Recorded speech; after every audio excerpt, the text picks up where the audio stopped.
I think what actually Antique happened Radio Show, where your host, nationally recognized certified appraiser Elizabeth Stewart, Santa Barbara's treasure sleuth, will help you put a value on the treasures in your own home.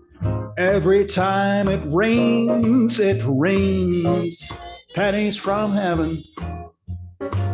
Don't you know each cloud contains pennies from heaven? So let's find out.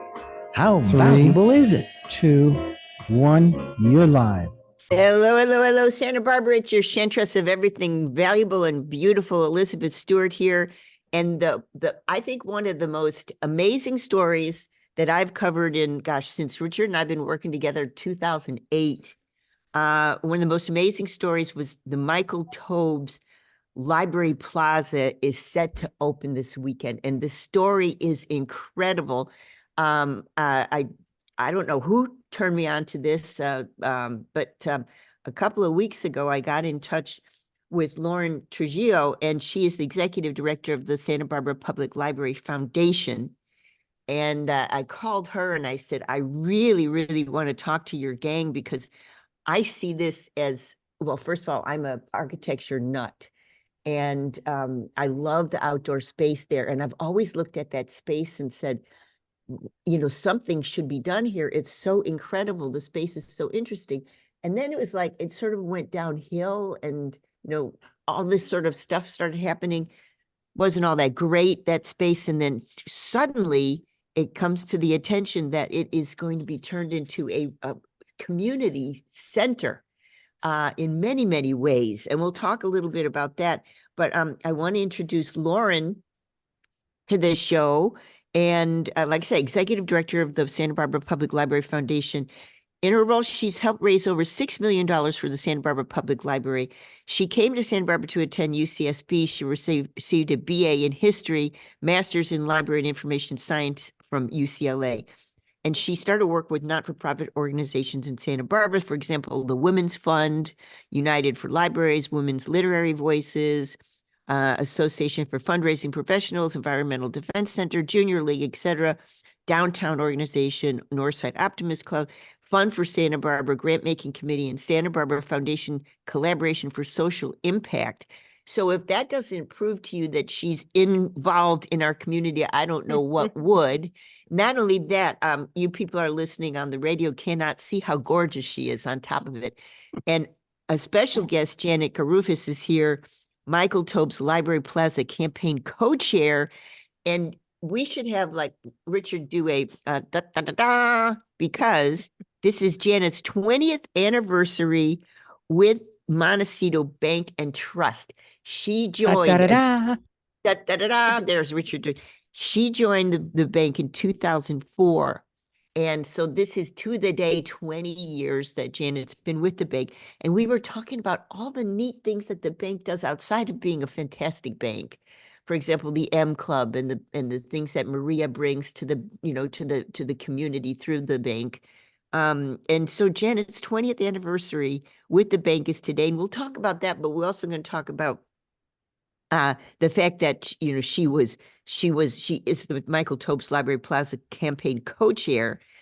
What I think is really fun about this bio that I was reading with Janet, that she started, I didn't know this, and she's been such a fixture in our community, and you always see her and her name and what she does for the community. 50 years ago, she joined Security Pacific Bank as a teller. And she rose to the ranks of retail banking. She completed their training program. And then she started in retail banking, business banking, private banking. And then she decided, and this I was asking her before the show, she decided, I'm going to retire from banking in 1998. She moved to Santa Barbara to pursue a PhD at the university here. And then somehow she wound up back in banking in 2004 at Montecito Bank and Trust. And the rest is history. 20 years, Janet. Yes, ma'am. That's 20 fantastic. years of my career, I'll tell you that. That is fantastic and a real role model, I think, for women in finance, too, in this town. Things you don't know about Janet, she has an organic vegetable garden and she has 2 rescue terriers.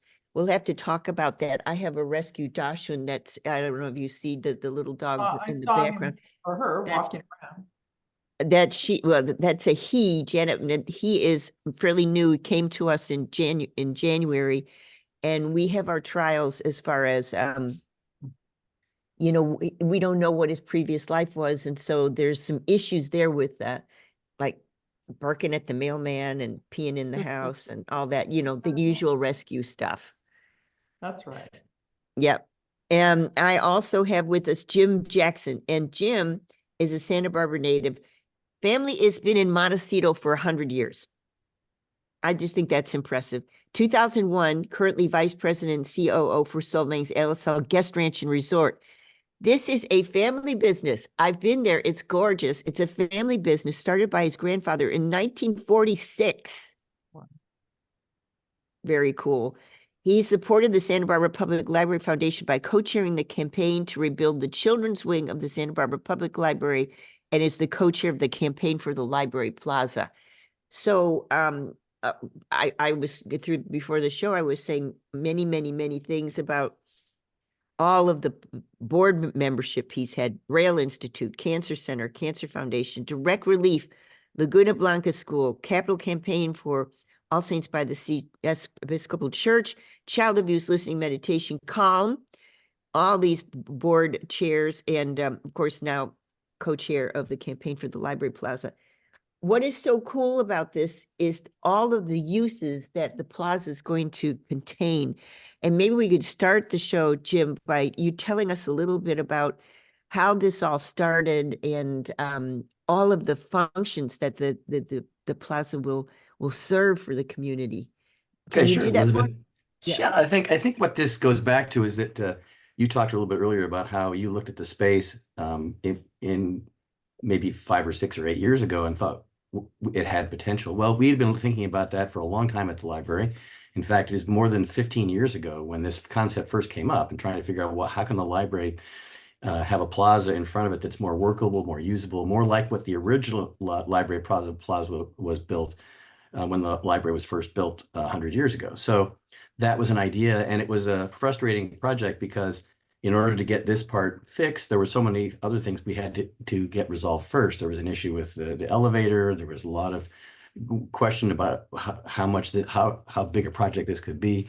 But the original idea was to make the plaza again part of the series of paseos in Old Santa Barbara that linked the town together to make the place a real vibrant part of downtown, where there could be community events, there could be an extension of the library itself, and programs happening outside with kids and everybody else. So the original intention of the library was to be a community center for everybody, and that the plaza was an integral part of that, to make sure that you could see the entrance to the library and the original beautiful architecture from the library, but both in the plaza and in the building itself. So that was kind of frustrated by the fact that in the 80s, a remodeling of the plaza was done, and a lot of planters were added, and a lot of hedges and things, which made the integrity of the plaza less than it was before. And it was you couldn't really tell it was a plaza because it was interrupted by all these different elements. So to bring it back to life as a real plaza where it could have so many different uses was our intention. And we decided back in 2013, however, to do the children's library first because of that huge need for a very undersized children's library, and that took precedence only because of the extreme need for that. That took us 2 or 3 years to raise money for, and that opened in 2015.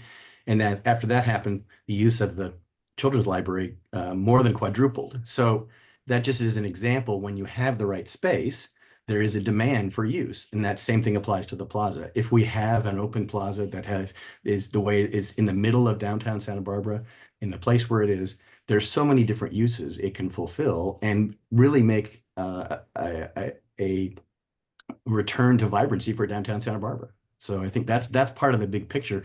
It took us a while to get this done because, as you know, the art museum was doing their renovation, and during that time, there was a couple of years where there was all their equipment was staged on the plaza. So we had to have fences around the plaza for that entire time. And then after that, it took several years to get this project done, approved, done, and built. And that was where I would say, talking before about Lauren being a person who saved the day, I'd say she was the one who actually had the patience of a saint to go through the changes and the problems with a contractor that may not have quite been up to the task in this particular case. And that took a lot of patience because the project was more than a year and a half behind, and there were so many changes and problems.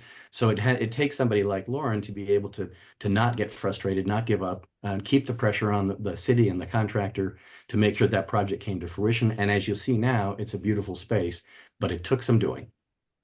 So I just want to say that the program is pressing and timely. I hope the radio show today, because this Sunday, Plaza Palooza is happening.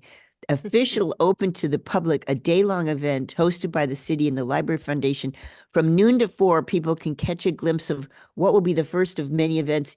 So there's 10,000 square foot space there, and on Sunday we're going to have the Faulkner Gallery's turquoise doors are going to be open to the public for the first time in years and years. Performances by State Street Ballet, Flamenco Santa Barbara Symphony, Franklin Elementary School, Folklorio Academy, and the Santa Barbara High School Jazz Band, amongst other things. Dave's Dogs, Eulibia's Kitchen, Santa Barbara Bubble Guy's going to be there, kid-friendly event. So this is happening this Sunday coming up, November 3rd. We all need something like this before we have November 5th happen. And I'm so excited that I know it's going to be great. And I want to just mention two things that really sprung out to me. I want to hear more about the Egyptian Sunburst Poppy mural by John Gamble. And I want to hear more about the 24 Carlton Winslow doors. Those two things those really caught my attention. I can't wait to see them on Sunday and see maybe, Lauren, can you talk about those two things, the mural and the doors, for me? Yes, I'm happy to add into that. Thank you so much for having us here, and thank you for all of the accolades. But really, there were so many hands that helped make this lift, and I do want to give extreme credit to these incredible leaders in our community, Janet Grufus and Jim Jackson, who've taken on so many campaigns to make a difference for our community. And I'm beyond grateful for what I've learned from these two high achievers. But speaking to the tympanum and the John Gamble Sunburst, I will add that at the Plaza opening, there will be 2 tours offered at 2 p.m. and 3 p.m. of the library, the new renovations, and you'll hear from the library historian, Jace Turner, about more of the history of the building and the various construction pieces. But Carlton Winslow and the tympanum above the historic door on Anapamu Street, with the new design, you really can see this tympanum for the first time in a long time. This was the original door to entry for the library, and so many people remember coming into the library via those doors. I love hearing Jim's story about accessing the library through those doors and going into the lower level of the library and doing microfilm research growing up. But now you can reimagine those doors for new programming. They've been restored by a local restoration group, and the tympanum is a Christian door style, and it depicts the center of in the center the city's coat of arms, and 2 Spanish ships sailing the ocean. There's also ancient Greek philosophers featured in the tympanum, and the shields above them represent 4 major European libraries founded from the 11th to 17th centuries. This was created by Carlton Winslow in 1924, right before the earthquake. So really beautiful tympanum. The John Gamble sunbursts were done in 1930 to highlight that 1920s Art Deco theme with the Myron Hunt design of the space. So also restored recently, just in time for this opening. And I really encourage the community to come out, check it out, drive by the library. It's a beautifully visible building now. And the community and visitors to Santa Barbara will know this is our library, and this is a new grand feature of our cultural arts district for all to come and see. What's so interesting, Lauren, is the momentum that this is garnered, because I was hearing that the International Film Festival is thinking of or will open a cinema center at Fiesta 5, and that there'll be some changes in the farmers market, et cetera, where there's going to be like a little bit of a fulcrum of energy around the plaza. And I just think this is amazing. And I refer back to your undergraduate degree as a historian. The tours between there's going to be one tour at 2 and one tour at 3.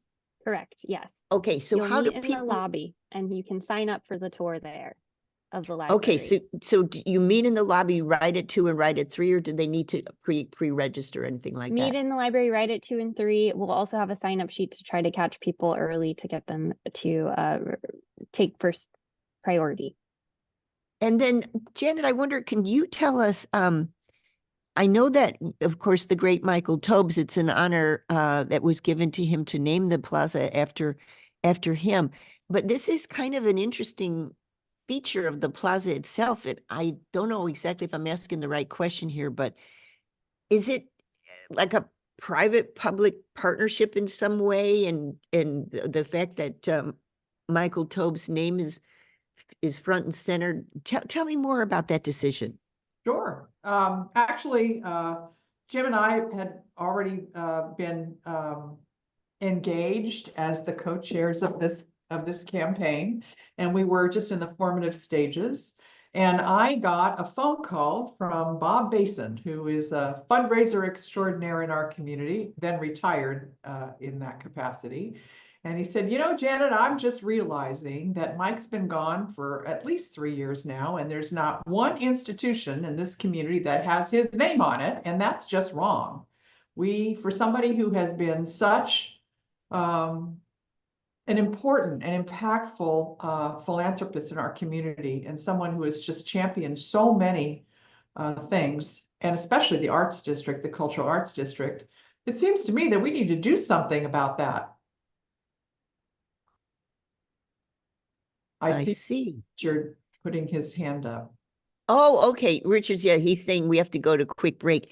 Yeah, Jenna, that's okay. What I would like to talk about when we get back from the break is, the decision process around that, or was it just as organic as all that, where Bob just said it's totally organic.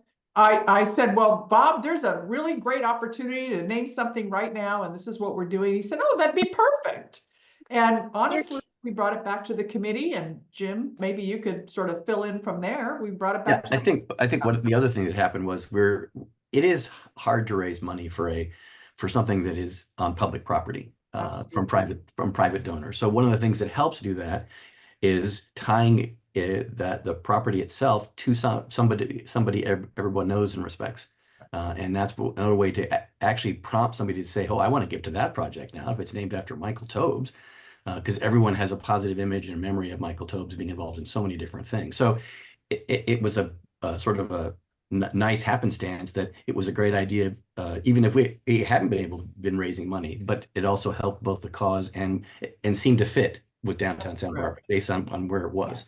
Isn't it wonderful?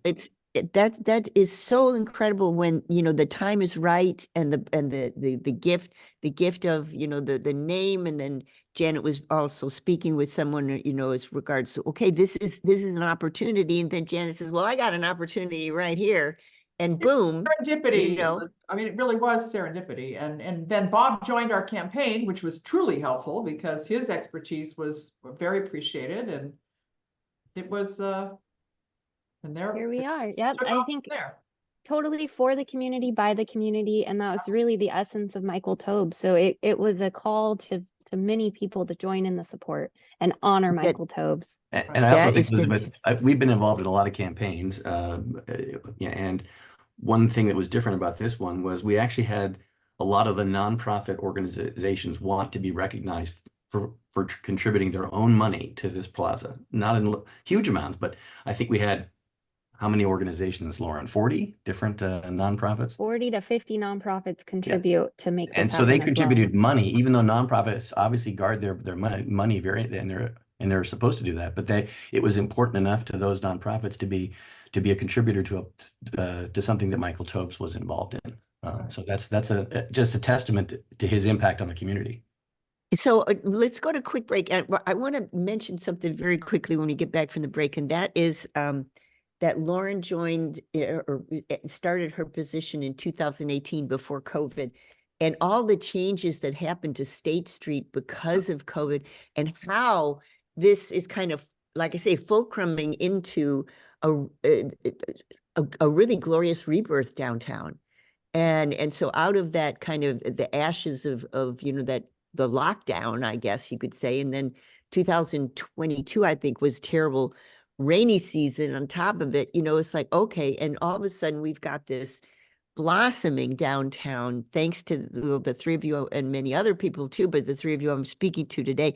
Hey, Richard, let's go to a quick break. When we get back from the break, I want to talk a little bit about the challenges, just a few. Maybe what we'll do is the three of you, I'd like to throw into the mix 2 challenges and 2 glorious saves about the project. Okay, when we get back from the break, we'll gossip about that. Don't turn that down. Back in a minute. Okay, Richard. All right, you are clear. And by the way, take that out. My wife and I were downtown at Paradise Found, looked across at the library entrance. Oh my God. Wow. And the plaza. Incredible what they've done. So glad to hear. It's really opening that neighborhood back up. I'm so excited for Paradise Found, for Azul.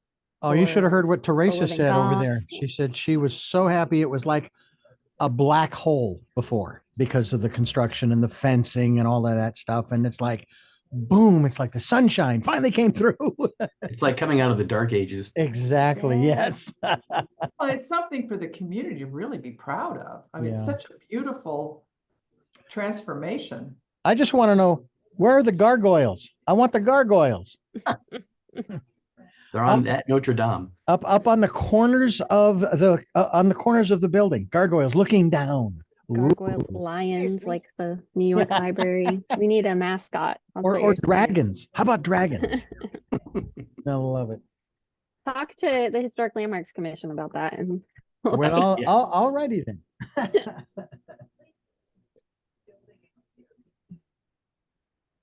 So how old is the building itself? Is the building date back to pre-earthquake? 1917. You can ask. All right. I would start with that. And we're coming back in 3, 2, 1. You are live. Welcome back. It's Elizabeth Stewart, and wow, this is quite the story. And I think what we're going to see is we are seeing already, because of the Michael Towbes Library Plaza, which is set to open this Sunday in a library plaza, La Palooza. Plaza Palooza. Oh, Plaza Palooza. Okay. And that's noon to 4, right at the library. And I just want to stress the tours that are going to happen with the librarian historian at 2 p.m. and at 3 p.m. I just found out during the break, Richard, that library, now you're mentioning, talking with Teresa over at Paradise Found, how glorious that area is now that that's opened up. The thing is, what we're talking about here is a building that was dating from 1917. If any of you have ever even tried to restore a house that dates from the first quarter of the 20th century, you will know the kind of issues that must have caused. And before the break, I challenged the 3 guests I have here to think of think of 2 near tragedies and 2 fantastic, glorious near saves or saves. Let's see. Should we start? I'm happy to start us off.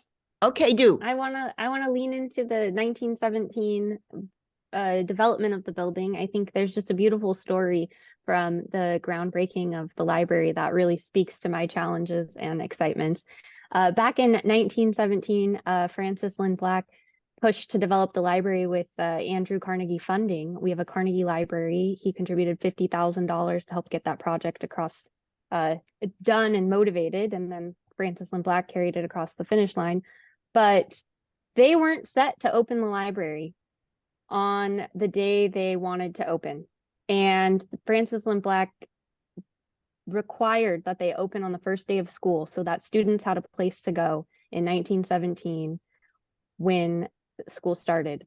And they, with scaffolding, with banging happening in the library opened in 1917 and students were able to enter and use the library given all the construction issues. And I think that speaks to our library and what we've been through here to get the plaza done and stay committed to serving the community and the community and family members that depend on the library. My biggest challenges that I could lean into and identify would be COVID. Nobody knew that that was coming. We started working on this campaign in 2018, going through the design process, Historic Landmarks Commission, really focusing on making the space a homage to the 1930s design, but also to be a relevant space as a 21st century library. So that was a process to get it to that design that we could all agree on and address the needs of a modern library. And we started pulling community members, getting our wonderful campaign co-chairs activated, and we were ready to go in March of 2020 when everything changed. And we had to pivot to fundraising via Zoom and giving presentations via Zoom and imagining a space with renderings across a screen. And the community rode along with us. They understood the value of the project. They understood acknowledging and recognizing the great impact of Michael Towbes. And we were able to raise $5 million in a mostly virtual capital campaign, which is, I think, one of a kind. And we've been able to share our story with other people across fundraising spaces. And we're amazed with that success. So it was our greatest challenge and a great success. You'll hear a lot of optimism and positivity from me, and this is how we rolled through these changes and various issues that came our way. The other issue that we pivoted through and was a big challenge was expecting to open the plaza last October. We were really hoping to open in October of last year and had to make a big pivot. But I think it was a blessing in disguise with the rains that would come later that winter. And it really tested the space and the new developments where they were able to fix and address those challenges before opening the space. Because had they pushed to open it and not been able to address those concerns, we would be even further delayed. So I again, greatest challenge, but optimistic in how we've been able to pivot it with the great leadership of our campaign co-chairs, our volunteers, the Library Foundation's board presidents over the years. We've gone through 3-4 with this campaign. And also the library director, Jessica Gardiente, who carried this project from the beginning to most recently, working hard to keep the library open that entire time, whether through COVID, through the construction. I think that just speaks to the testament of the 1917 opening of just putting the community first in all aspects of this. And we look forward to doing that on November 3rd and putting the community first with this opening.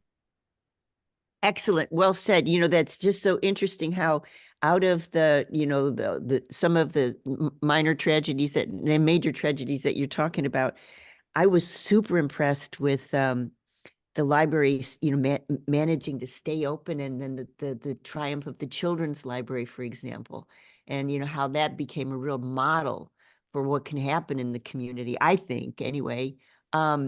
Let's see, Janet, tragedies and glorious moments in your mind. Yeah, I don't know much about tragedies. I mean, there were certainly some heavy lifts, and Lauren really is the one that we really give her the credit for really doing that.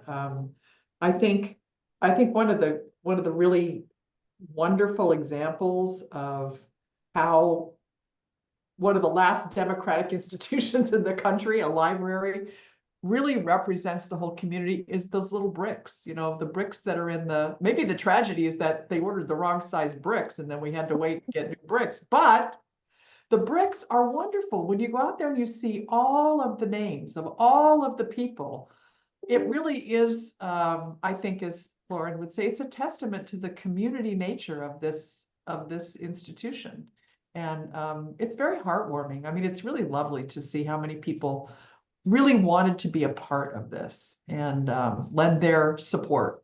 Whether, everybody can do something, and this gave everybody the opportunity to participate. And I think that was really important.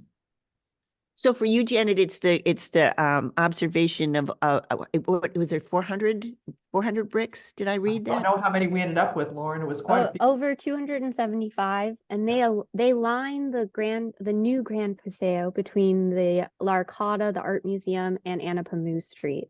I think it's a brand new thoroughfare that will connect the community and bring new foot traffic to a very, the heart of our area.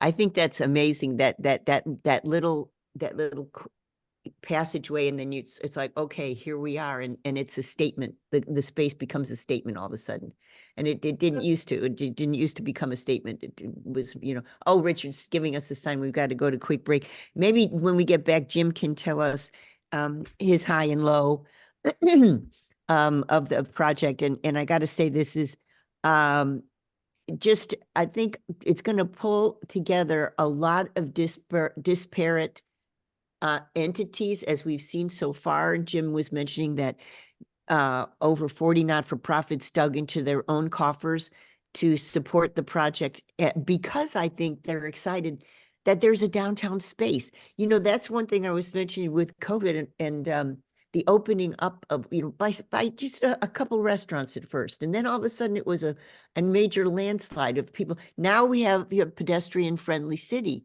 Didn't used to be. And, and now there's another pedestrian friendly area now with the Plaza. So, how cool is that? And Richard, when we get back from the break, Jim's going to tell us the high and low for him. Let's go to quick break. All right, you're clear.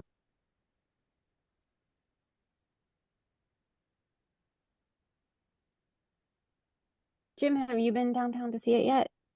I have. Yes. I feel like I've walked out there so many times that once the fence finally came down, it was kind of surreal. When is the scaffolding going to come down? It should come down today. They were just doing some minor finishing touches. They confirmed with me too that they weren't doing actual painting, but they were doing things to clean it and help the color pop. But it looks like they put brand new paint on the. Somebody asked me when the scaffolding was coming down, and I said, I don't know. I hope so. I hope pretty soon. We definitely don't want children climbing the scaffolding at the opening. No. So that was very much addressed. Yes. I feel like both you two finish something and then pick something up. So I know, Jim, you're probably busy with the zoo, and yes, Janet, I don't know what campaign you're working on right now, but I was going to say in the introduction with Elizabeth, I only did one thing that Janet didn't do, and that was I successfully retired from the same bank that she had tried to retire from banking, because I was in the same management training program at Security Pacific. But really? I only spent after I finished. All right, here we go. In 3, 2, 1, you are live. Welcome back. It's Elizabeth Stewart. I'm speaking with Janet Garufas. Everybody knows Janet, joined Montecito Bank and Trust in 2004. This is her 20th year to the day of being with the bank. Jim Jackson. These two were the co-chairs of the Michael Towbes Library Plaza campaign. And also I've got the executive director of the Santa Barbara Public Library Foundation, Lauren Trujillo, also is here with us today. What I want to hear from Jim is his high and low about the project. Well, I'll sort of take a step back. As at the time, for the last couple of years, I was the president of the Library Foundation board. And while this project is a public-private partnership, and we had already had a successful one before with a children's library several years ago, this one started out, and in the backdrop of raising money for the plaza, which we all agreed was a positive step forward, the city was at the same time putting pressure on the library's budget, making it harder even after COVID to keep the doors open 7 days a week. So our public-private partnership was having signs of being frayed, because we were on the one hand supporting the city by raising money for the plaza, but not getting the support we thought was appropriate about keeping the library open 7 days a week. So what happened was during all that was the low part. The high part was that after all the struggles with the contractor, the changes to the plaza, the city really recognized how important the plaza was and how important the foundation's fundraising actually was. So we got the support of every part of the city administration and in-person meetings with the mayor, with the city administrator, and the attention level, I think, of to this project also reminded them about the importance of the library. So we were able to actually bring support to a city council meeting and allot 40 or 50 members of our volunteers and put the pressure on them to to restore the budget and keep the library open 7 days a week. So when we look back now, we have a new city manager who is a very pro-library person. We have much more support from the city. So through all the trials and tribulations of getting there, I think we have a place where the city finally recognizes the impersonal impact that the plaza has, the library has, and now I think we're getting traction about getting people to understand the importance of the library itself, and not just the plaza, but the library and the plaza together. And I want to mention that on Sunday, the November 3rd, Anapamu Street will be closed to traffic along the whole block. You have an opportunity of meeting 50 not-for-profits who are going to have their books there. Friends of the Library is going to host a book sale.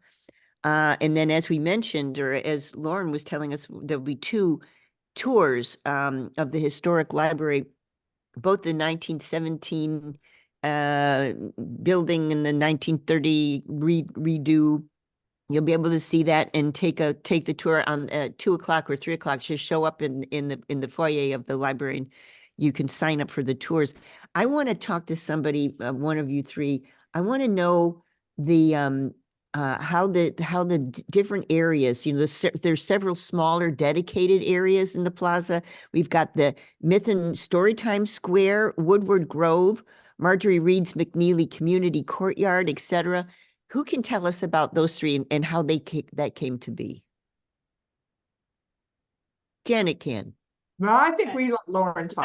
Janet shared her such a story. beautiful story today about the Woodward Grove. So I'll let you take the Woodward Grove, but I'll speak to Mithune Storytime and the Marjorie Reed's McNeely Community Courtyard.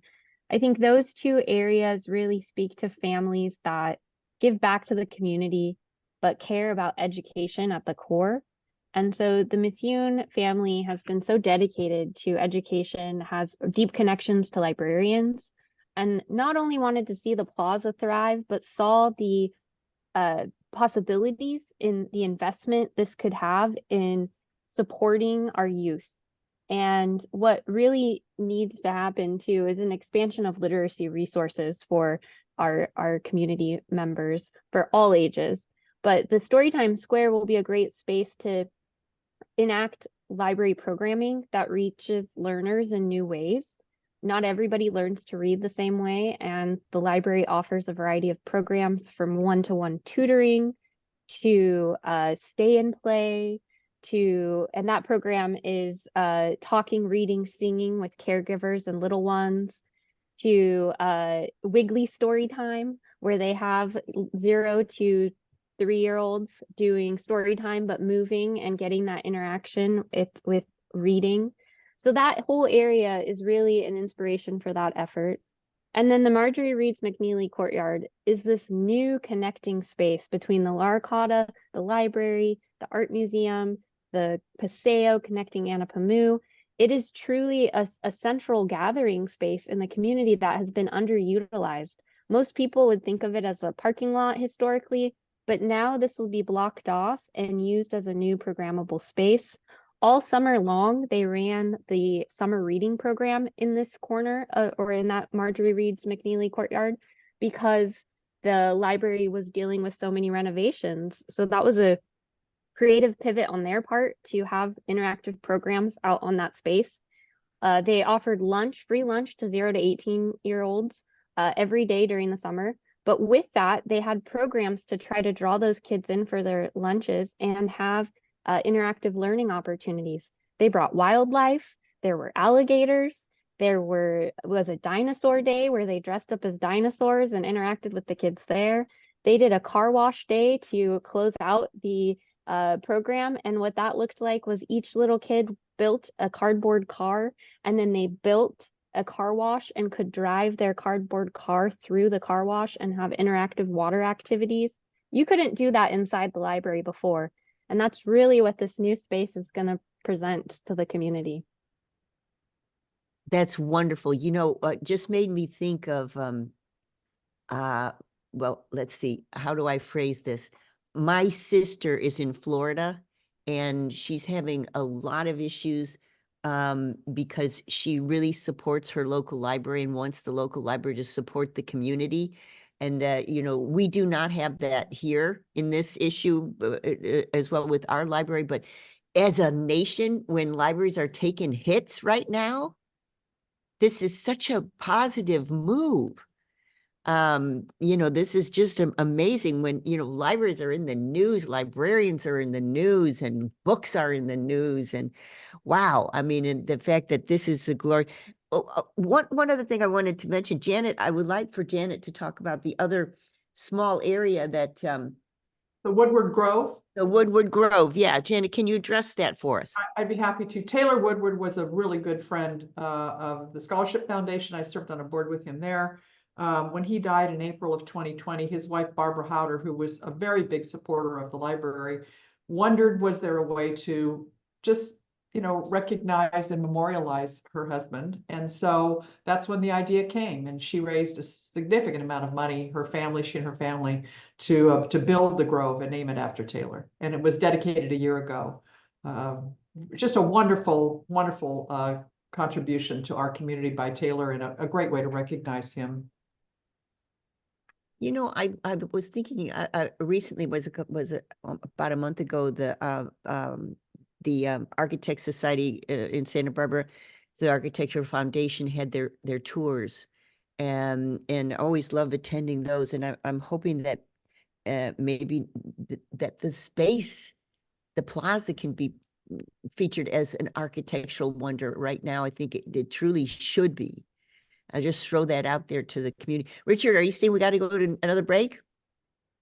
One more Last break? one. Okay. Let's go to one more break. When we get back, I want to just shout out again about the events happening this Sunday, and for all the community to come out and see this wonderful, glorious new accolade that is based on very old foundations. And Lauren was saying the philosophy of the opening of the library in 1917 is not far cry from the philosophy that she and the board have espoused along the way. So we're celebrating the Michael Towbes Library Plaza, long history of the library, and the achievement through it all, through a worldwide pandemic. We managed. Anyway, don't turn that down. Back in a minute. Okay, Richard. All right, you are clear. You are clear. So Richard, we have 5 minutes. We will have about 5 minutes before the end. We'll end at 55. I'll give you the cues. Okay. So yeah, we'll get you out at 5 till. Okay. By the way, interesting irony I found. Now, this is not exactly libraries, because I'm sure they have a copy of it in there in the shelves. I don't know how many of you know this. When Kindle first started, do you know the first book they banned? They eliminated it from their library, and it was a real irony. Fahrenheit 451. Can you believe it? Now, I hope it's back. But it was the first one that they said, no, we don't want it. And I've still never understood how it is that somebody can tell me. I mean, I fought really hard with my boss at a Christian station. He was opposed to Congress paying for the Braille versions of Playboy. I said, okay, if Hefner wants to make it a subscription and the people want to pay, great. But they're already paying for it, and there are no pictures. And you are now telling one segment of our society what they can or cannot read. So you're taking fundamental human rights. This is what I didn't want to like put too fine a point on it, but yeah. No. I understand. Yeah. No, I mean what libraries are going through in other parts of the country. It's crazy. Oh my God. It's I mean, I scary. have crazy. problems with the new versions of Mark Twain's books taken out or changing the words. It's like, no, that's the way they talked back then. Okay, Well, enough of you that. know, it's a sticky wicket, but the point of it is that, boy, this is not Yeah. about that at all, Richard. This is No. about something that's, exactly the opposite. Instead Yeah. of community Yeah. fracturing, it's community gathering right here. Exactly. That's what needs to So, happen. Absolutely. yeah. Well, let's bring it together for the last 4 minutes. 3, Okay. 2, 1. You are live. Welcome back. It's Elizabeth Stewart celebrating. This is just the greatest achievement, I think, in a long, many achievements of the library. But our Santa Barbara Library Plaza is Michael Towbes Plaza is ready for the public. It's opening this Sunday. Lots of cool events, 50 not-for-profit booths. You get to see folks come out in the community. A lot of kid-friendly activities. There's going to be music and dance and a kid-friendly area and bubbles and good food, and come out from noon to 4. 2 tours of the library, one at 2, one at 3. Gather in the foyer, and you'll be able to see wonderful things with the librarian historian. And finally, I'd love to find out from Lauren. Lauren, as far as the future is concerned for the plaza, what kind of things are you most excited about as far as what events you think might bring? Of course. Well, I'm most excited for what's already on the calendar this year. After Plaza opens on Sunday, to really break in the space, library will be having a market on the plaza to celebrate Hispanic Heritage Month and close it out. They'll be having youth focused booths and bring the Hispanic celebration community together and close out what has been a month of activities and various film screenings and book discussions and children's activities. So that will be a really exciting event to pop off and to come see. Then in December, they'll be doing a local author fair the first week of December. And I encourage people to go check that out. It'll be the first local author fair outside in a decade, maybe. And you'll be able to support our local authors and get your books before Christmas. Fantastic. And, I was telling you, Lauren, when I first called you, that I had a great opportunity a couple years back, and I wrote a piece for the library book. And then I was able to recite that piece at the library and do read that short story out. And I just want to say to my 3 guests here, I put myself through graduate school working in the university library. And what was my favorite memory of those days, well, I worked the night shift. I was the restocker. I put the books back on the shelves and worked through the night so that I could eke out some time to study. And what I remember best is the smell of the books. Absolutely was, Richard's, he says yes too. We've talked about this, Richard and I, over the years. That's what I love most about our library, is the smell of the books. Anyway, congratulations, you 3. Long road, but it's here, and it's going to happen Sunday. The event is going to be Sunday, November 3rd. Come and take a look at the Michael Towbes Library Plaza, and it's going to be a fantastic day. Thank you, all 3 of you. Thank you. Thank you. Thank you, Really Elizabeth. wonderful. Thank you. We'll see you on Sunday. Yes. You All right, folks Richard, are thanks. clear. You are very welcome. And thank you folks for being part of the you. program. It was wonderful. All right. You bet. Great fun. Appreciate it. Appreciate Thank you, it. everybody. Janet and Jim, so much. Thank See you. you Sunday. Sunday. All right. I'll see you on Hey, Sunday. Jim, have you talked to Marty Uh, Ashrafian yet? no. He's got to call you. Okay. You and I need to sort of coordinate what we're going to talk about, because we have the We same do. shit. So, well, we should get on the phone. Yeah, later this afternoon. That work? Perfect. Okay. Thanks for All right, holding the bye. Zoom, Richard. Bye. Thank you. See You're you welcome. Sunday. All right. Bye-bye. Bye.